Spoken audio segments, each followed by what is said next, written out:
Mga Lodi, pag-usapan natin tong Katli kasi may mga nagtatanong nalilito pa daw kung paano. At saka may nagsasabi na wala daw yung stake nila. So di ko alam kung paano nangyari dun sa mga account nyo. Pero ngayon, testing natin kung pwede nga pa talaga ma-withdraw, okay? Dito na natin malalaman yan. So ang naka-stake sa akin is 794. So gawin natin 250 isang USDT. So ang gagawin natin, punta ka lang dito sa my token. So punta ka dito sa token. Tapos sale Katli.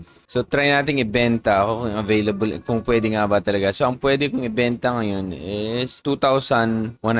Tignan natin. So, $7 na makukuha ko, ibabalik daw dun sa wallet na nilagay ko. Tignan natin kung possible siya. Ayun, success sabi niya. Check natin Check ko sa Binance. Dito na Lodi you deposit of $7 USDTs na available on your Binance. So, ang bilis lang Binance users din ata kasi yung mga gumawa dito. So, parang bilis na ibigay. Possible talaga na mawi-withdraw nyo siya. Okay, sayang, mistake ko na lang sana. So, parang ganun, pinakita ko lang sa inyo. Pero pag i-refresh na natin yan, wala na yun. Kasi ayun 794 na lang ang natitira, yung naka-stake na lang. Okay, so ganun kadali yung pag-withdraw dun sa mga Katli token nyo. Ngayon, may nagtatanong, paano ba? Kasi nag-send na sila sa akin. Ibig sabihin, pag nag-send na sila sa'yo, di ba? Dahil nilagay mo na yung USDT na Binance, okay, account mo. Ang gagawin mo nun, ibabalik mo sa kanila. So, first, kunin mo yung Binance Pay ID nila. Kunin mo itong Binance Pay ID nila. Binance Pay yan. Copy mo yan. Babalik ka sa Binance ulit. Siyempre, nag-deposit sila sa atin. Ibabalik natin yon. Ngayon, punta ka dito sa may send banda. Send. Okay. Binance ID. Binance Pay ID. Ayan. Paste mo lang. Pay ID. Ayan. Tapos, continue. Pay ID. Continue. USDT. Diba? Ang send mo lang sa kanila is 0.001.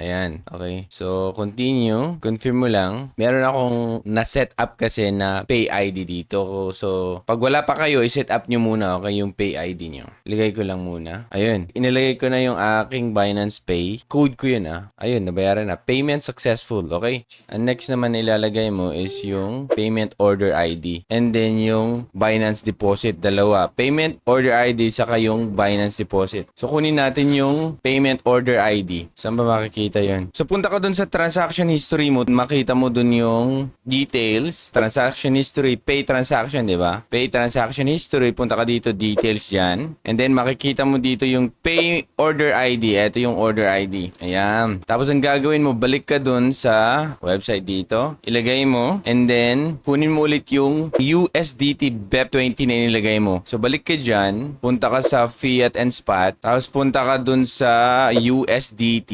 Ito yung kung saan sila nag-send. Nag-send ng konti lang naman. Wala pang isang USDT. Ang gagawin mo dyan is kunin mo lang deposit, ilagay mo ang BSC, Smart Chain, copy mo yan, and then balik ka doon, and then paste mo, and then claim. Claim natin, tignan natin kung mag-go through Claim. Ayun, airdrop.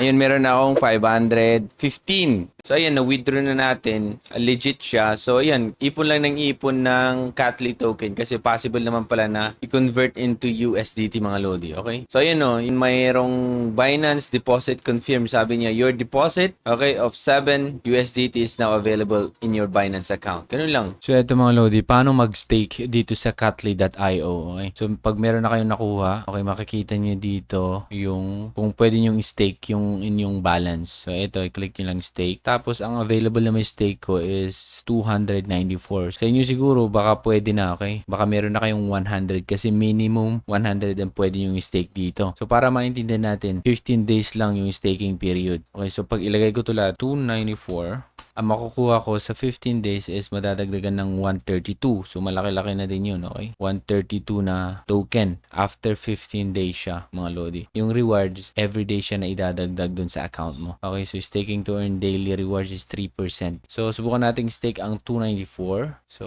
stake natin. Staking successful. Ayan, stake na siya. Ayun. Daily rewards is 23. Total rewards is 15. So, mas maganda din yun. Ganun ang gawin nyo yung stake nyo. Ang inyong nakuhang pang reward mga Lodi, okay? So, ang 1 USDT is 250 Catly ngayon. Send. So, pwede mong isend yung USDT mo. Send USDT to the account below and you will receive Catly within 1 to 3 minutes. So, ganun lang muna yung ginagawa nila. Pero pwede mo ding ibenta yung sayo kung gusto mo. Yun lang kung paano mag-stake sa Catly mga Lodi. So, ganun lang mga Lodi, okay? Itong Catly. So, hindi ko pa rin kayo na-advise na mag-deposit. Depende sa inyo. Nasa sa inyo yan. Pero ako, mag-stay lang ako sa free. Parang ganun. Yung mga ganitong project, mag-stay lang ako sa free. Okay? So, yan lang mga Lodi. Ako si Trogen. Thank you so much for watching. Bye.